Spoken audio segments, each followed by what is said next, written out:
Hello and welcome to The Pitch, home of the greatest ideas on the internet, except no substitute. Today's pitch is for Wayne's World 3. With Bill and Ted's 3 coming up later this year, I thought we'd look to the early 90s for some other comedy gold and see if we can mine it for some ideas.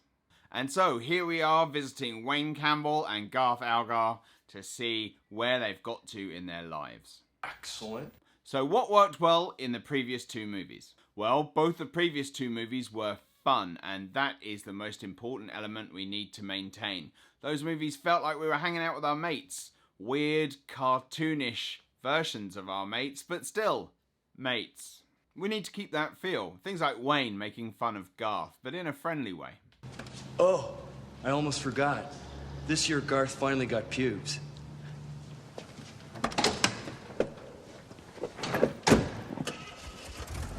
You didn't tell him about my pubes, did you? However, if we just have an endless reference session, it's going to get boring pretty quickly. So we need to decide what things we want to keep or refer back to and what things we don't want to repeat. For example, we don't need a... If you're gonna spew into this. But if Garth's dog wants to make an appearance, then that would be excellent.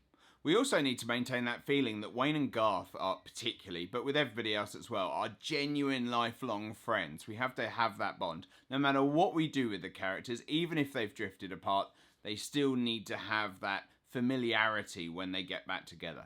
Secondly, the story needs to be light. We can't have Wayne nursing his mother through cancer or Garth coming to terms with the loss of his legs. Unless we're going to make that into a very cheap gag, then possibly. But still, light, frothy, fun. The first two films were about achieving childhood dreams. But what I'd really like to do is something extraordinary.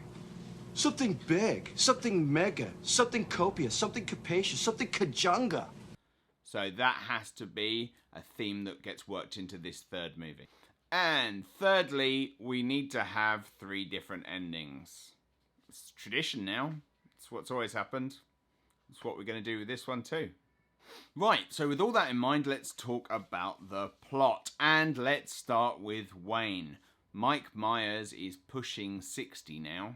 And so I propose we treat this film as if real time has elapsed. That means Wayne is well into his 50s now and he is starting to think about retirement. Don't worry, bear with me, we'll get to the fun part. He's happy with his life, but it's not quite worked out quite the way that he thought he would. He's actually the manager of a Hot Topic. But he is married to Cassandra and they do have 2 beautiful children. Speaking of Cassandra, she is still a singer and a musician, although she's not the world-conquering rock star that she kind of hoped that she would be. Instead, she writes and produces music for TV and adverts. So, both of them are reasonably successful to varying degrees, but not quite in the way they'd always dreamed when they were young. Of course, Wayne's going to tell us all about his life and how he's happy even though he's not the super TV megastar that he maybe hoped he would be in his monologue at the beginning of the film.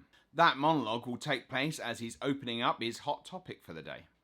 But Wayne has a crappy day. First of all, some kid in the shop calls him Grandpa. Then when he's getting out of his chair after he's been talking to someone who works there, he hurts his back. Both signs that Wayne has to accept he's getting old. When he gets home, tired from the day, he hears his kids talking about what they plan to do in the future. Naturally, Wayne and Cassandra have 1 boy and 1 girl. The boy looks like Wayne, the girl looks like Cassandra. So the 2 children talk about what they want to be. The daughter wants to be a librarian, where Wayne can react to that in a funny way, but the son wants to be a film director. But he says it's too competitive and he might as well give up on that idea now and just go and be an accountant or something. Wayne and Cassandra sit down and talk about what they've heard because Wayne is worried about his son wanting to give up on his dreams so early in life.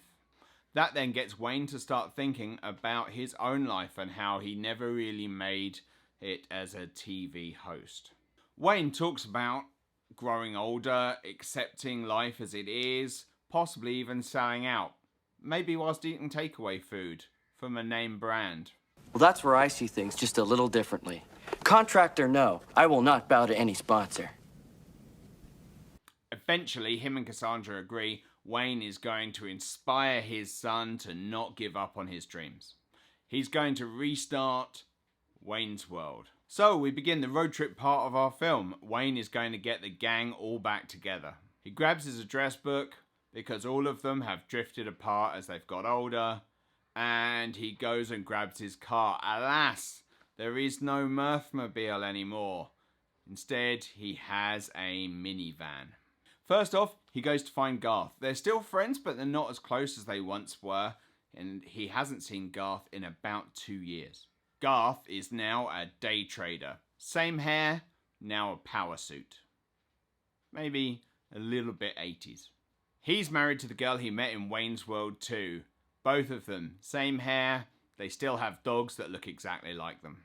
They also have an extensive collection of antique red licorice dispensers. When Wayne arrives to see Garth, he gets shown through to Garth's office where he has a really big room with one desk in it, and there's like 10 or 20 phones on it, and Garth is just sitting there picking up a phone, shouting buy, and then putting the phone down, then picking up another phone, sell, and that's literally all he does. No actual conversation or discussion as to what he's buying or selling, literally just picking up phones and shouting buy or sell.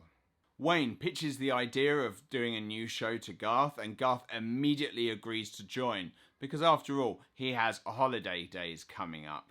He stands up, he rips his power suit off, which was held on by Velcro, and underneath his power suit, he is wearing exactly the same clothes that he normally wears. On their way out of Garth's house, Garth reveals something, and that is that he is the one who owns the Mirthmobile. Ah, the Mirthmobile. After that, we go to each member of the crew, one by one. Phil is still a mechanic, although now he owns the mechanics, and he also has a vast collection of AA pins. Terry is a self-help guru whose tagline is, I love you, man. No. I love you. I love you, man. Yeah, and I love you too, Terry. No, I mean it, man. I love you. Neil is a cameraman on a Mexican soap opera. ¿Qué tienes que saber? ¿Qué es lo que tengo que saber? It takes almost no persuading to get everyone agree to stop what they're doing and come and do one more show. But this is a Wayne's World movie, so right now we need some forced drama. So Wayne is buzzing that everyone just quit their jobs and agreed to come back and do Wayne's World, and then they tell him that no. They haven't quit their jobs. It's Friday afternoon. It was time for them to go home anyway. They've just agreed to do this one show, and then they're back to their normal jobs on Monday. They're all just kind of happy to do this one-off nostalgia trip. So Wayne gets mad at them and goes to Stan Mikita's Donuts. This is Stan Mikita's Donuts. Excellent Lunchables. Meanwhile, Cassandra tells Wayne's son what Wayne is trying to do. Wayne's son is really touched by this and goes straight to Stan Mikita's Donuts to go and meet his dad. Wayne explains to his son what's gone on and how he's really mad that he wasn't able to re-inspire him by finally fulfilling his dream. And Wayne's son helps him understand that actually his life's pretty great. Wayne is an excellent father. His family all love him. His friends all love him. Even the secret agent ninjas behind the door love him. At which point we open the door and all the secret agent ninjas who are training stop and tell them they love Wayne. Wayne realizes that he was being a dick and that actually having their normal life and then just doing Wayne's World this one time as a bit of fun is actually okay, and that's fine. He goes to find the guys who happen to just be sitting at a table right behind him. The gang all pile into the Mirthmobile and it's back to Wayne's house and down into his basement. Wayne's son is going to direct the episode, and that's when we break off into our 3 endings. First of all, the realistic ending. They do a great show. It's lots of fun. They talk to Cassandra as the musical act. They upload it to YouTube, see how it goes, and they all go back to their jobs and agree to meet up once a month at Wayne's house to record another episode of the show, just as a laugh, so they can all get together, have a barbecue and some beers. Good. Okay. Good. Then we'll do the super bad, truly awful ending. They do the show, and then everyone gets fired from their jobs, and they all blame Wayne. Wayne then dies of a stress-induced heart attack, and a nuclear weapon hits the house and wipes out all life on the planet. And then we can do the super happy ending. Let's do the mega happy ending. Oh, the mega happy ending. That's doable.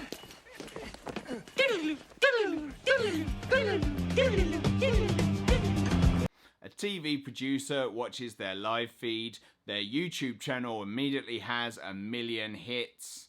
And the TV producer signs them to a 3-season deal for cable TV. Plus they can shoot extra special episodes for their YouTube channel. Wayne's Son's movie idea is immediately greenlit with a $200 million budget, and Cassandra is hired to write the music for the film. And cue the music and roll credits. Of course, we will need an end credit scene or two, just like the first 2 movies. Perhaps a semi-naked Indian. Who's he? A weird naked Indian. Cool. Or we could have Garth teaching Wayne about how to buy and sell stocks. Either way, at the end, they fade to black, with Wayne and Garth saying, "I can't believe they still do that to us." And so that's my pitch for Wayne's World 3. Let me know in the comments, what did you think? How would you do it differently? Maybe you don't want to see an old Wayne and Garth.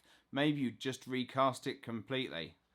Don't forget to like, share and subscribe, and I will see you next time on The Pitch.